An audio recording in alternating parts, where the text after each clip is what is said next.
And you know, Emily, it is really perfect weather for all these activities happening today, and really good timing too on the Saturday before we get that rain.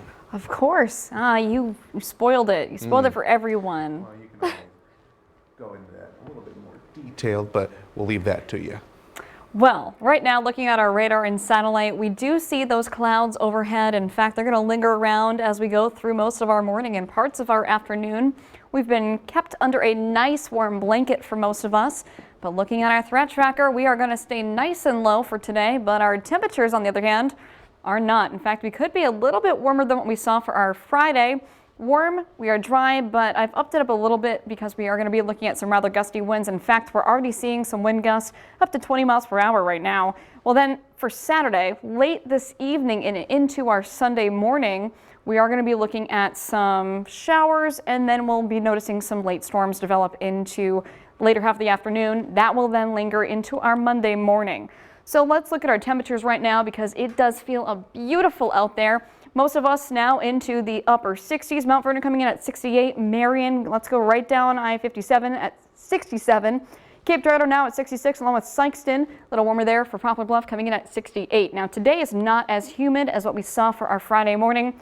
Dew points primarily into the upper 50s. We have this warm front that's engulfed most of our region and is lifting those temperatures, and as it does so, we're noticing our winds actually coming from the south, giving us that warmer air as well. But we're also looking at some rather gusty winds out there. In fact, we're going to be gusting at least over 30 miles per hour at times. So if you have any loose items, it's a good idea to bring those inside and just be cautious. Probably not a good day for fires, though it does feel pretty comfortable out there. In fact, our Saturday afternoon high, we're reaching at least the lower 80s, which we could be a few degrees warmer than what we saw for our Friday. And with the humidity down, that's some other good news. But then later tonight, temperatures don't drop too much more than the upper 60s. We notice some clouds coming into some of our Missouri counties. And this is all ahead of a cold front. And we're going to notice some showers popping off into Missouri and even southern Illinois, as well as some parts of our Kentucky and Tennessee regions. The showers will continue into our afternoon. And then as we warm up into maybe the upper 70s and good chance of seeing some 80s as this cold front really starts pushing through, we don't really notice this line come through until late Sunday. So we'll have a few pop-up storms, and anything that does fire up across there could be strong at times with some gusty winds and maybe even some small hail.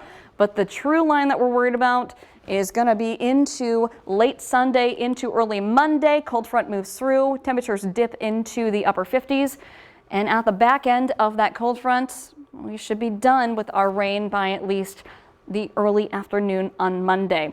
So with all of that, the Storm Prediction Center is giving us a marginal threat for some of those severe storms, primarily damaging winds. Again, really shouldn't say severe. I should emphasize the word strong storms at times, especially with that line coming through.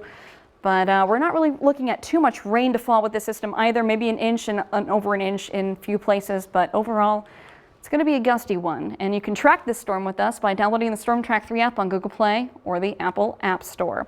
But spring is among us, and that comes with its highs and lows. And certainly today and even into our Sunday, we're going to be tracking some warm conditions and into our overnight hours, not falling too much lower than the, well, even mid 60s this evening. And then for our Sunday, could be looking at some mid 50s. And after that, we're still into the 60s. I'm not complaining about it. Yeah, that midweek looks perfect. Also, it's National Trails Day. That means it's a great day to get out there and go for a hike. I'm certainly going to do that after the show. Hey, hike with Pike, everyone. Yes. Thanks, Emily.